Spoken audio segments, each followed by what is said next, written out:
Welcome to part 2 in the 5-part Creating Coaching Packages That Sell series. In this part, we are going to focus on how to actually structure your first coaching package. We're going to talk about what you should charge, the frequency, how long it should be, all of that in this part. So let's go ahead, meet me on the other side of the intro so you can get all the deets. I attract money, wealth is in my reach. I got everything I want and everything I need. I keep my mind open, abundance overflows. I budget right and I know where all my money goes. I am debt free and money works. What up, Kingdom Builders? Welcome back to my channel. I am Ebony Evaughn, your favorite business coach in these internet streets. I coach corporate professionals on how to turn their skills, talents, and expertise into profitable online coaching businesses. Welcome to Soul Struggling. This is my internet home where I help you to go from confused to the ethical, cash generating boss that we both know you are meant to be. In today's video, we are jumping into part 2 of the 5-part series on how to create coaching packages that sell. And today we are talking about how to actually structure your program so that you can attract the high ticket clients that you want, as well as guarantee that you can get your clients the results that they are looking for. So I'm not going to waste any time. We are going to jump right in with the first thing that you need to do in order to structure your program. And I mentioned this in the first part where I talked about before you decide what you want to include in your program, you have to know your framework, right? And your methodology, the step-by-step process that you are using to get your clients the desired results that they want. So even when it comes to how to structure your coaching program, you want to structure it around your framework. When you know what it is that you're teaching, the process that you're using to get your clients to their promised land, their ideal results, that is going to make everything else that you have to decide about what to include or how to structure your program a whole lot easier. So if you don't have some type of process or framework, I want you to just watch this video all the way through for context, but go create your framework and then come back and watch this video again and it will make a lot more sense, okay? So the first thing that you want to do is create your framework for how you're going to help your clients get from point A, where they are right now, to point B, which is their desired results, or what I like to call their promised land, right? That big goal that they desire so much.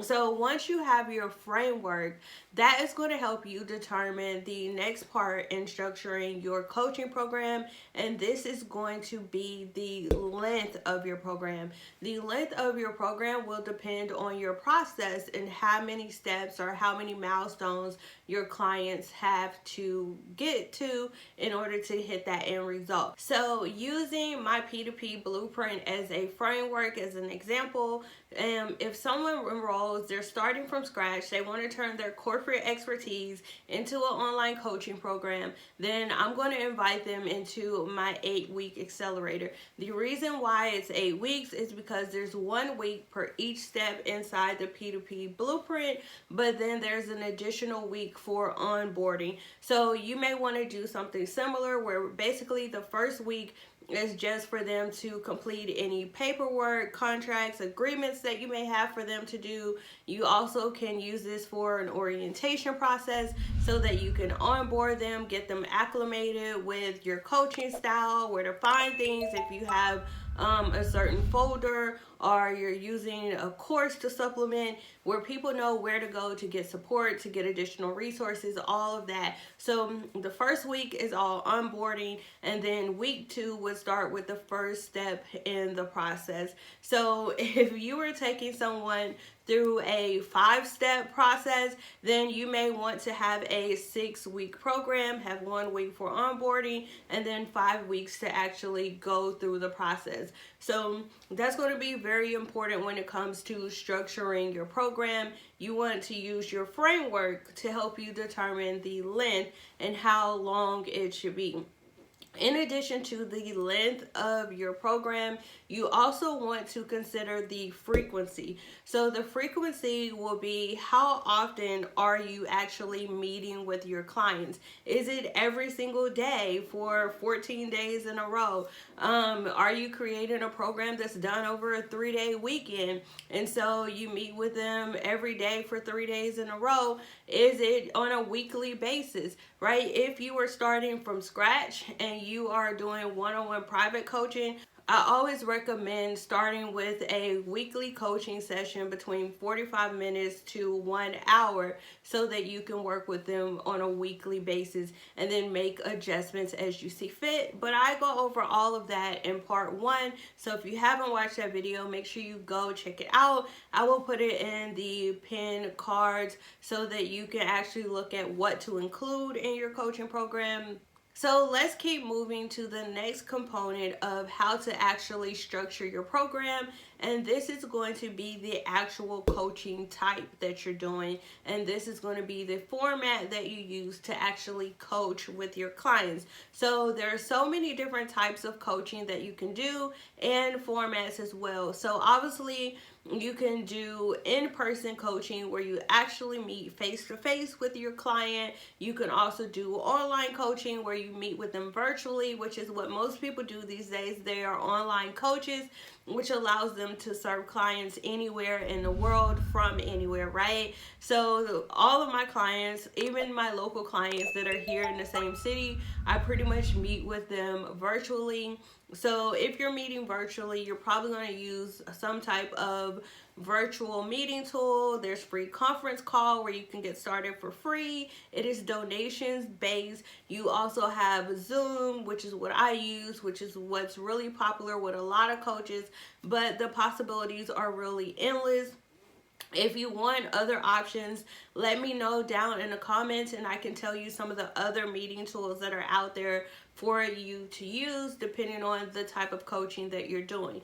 But also when it comes to your coaching format, you want to consider how you're serving your clients. So if you are brand new and just starting out, I always recommend starting with one-on-one coaching. And the reason why is because you're still trying to figure out all of the operations, the logistics, the curriculum that you're using with your clients. And it's a lot easier to do that on a one-on-one basis rather than trying to serve a whole bunch of clients at one time, right? So I always recommend starting with one-on-one coaching until you actually get your feet wet. You can finalize your framework and your structure, you get all your logistics together, and then you can transition into doing group coaching. And so group coaching is pretty much taking your clients through the same curriculum that you would use with your one-on-one clients, but instead of doing it on a one-to-one basis,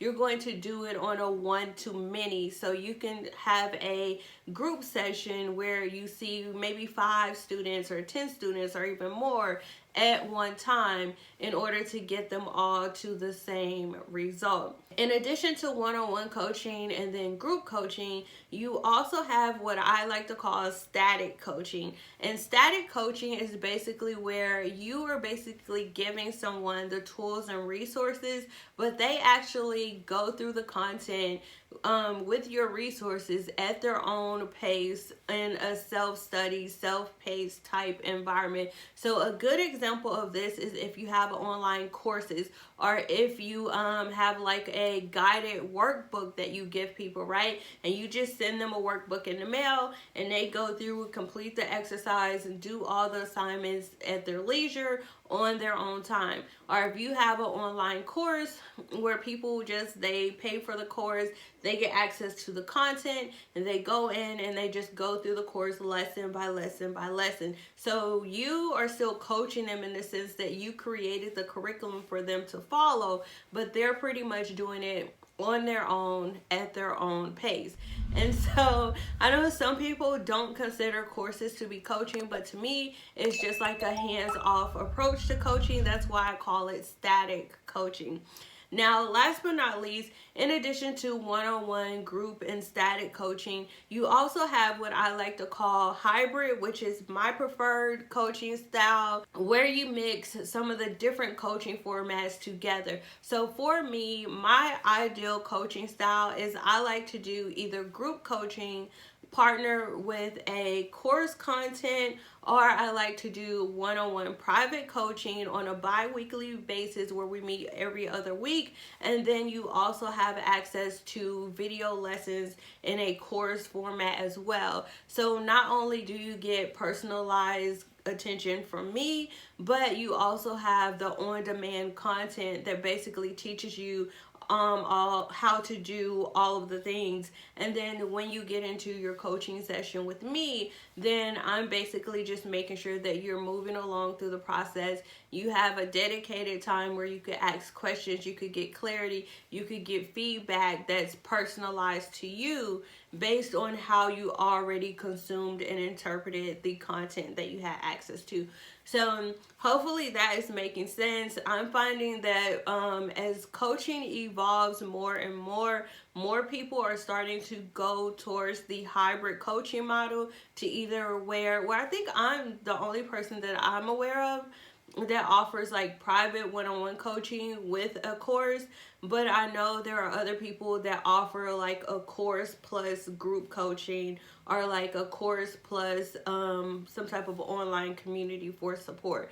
So definitely figure out what you're offering, what your teaching style is, your personality type, to help you decide which coaching format is going to be best for you. When you're first starting out, I always tell people that you should start with one-on-one coaching so that you can really just streamline and get used to your process before you go to expanding to courses and group coaching and things like that.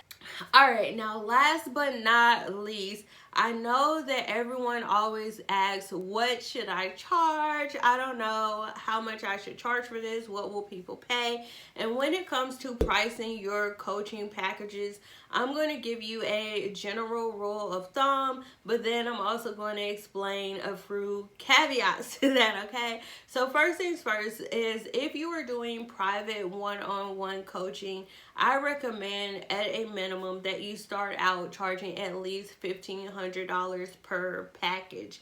And if you are doing group coaching starting out, at a minimum, you should charge at least $1,000 per package. And the reason why I say $1,500 for one-on-one and $1,000 for group is because the more a person has access to you, the more resources you're providing them, the more you should charge, right? So if you are doing a group program and people get access to group coaching calls or a community where you're there answering questions, then that doesn't require as much of your time, right? Whereas if you are meeting with someone on a weekly basis, where you're meeting with them one-on-one, like that's a dedicated hour to that specific client, and so that requires a little bit more of your time.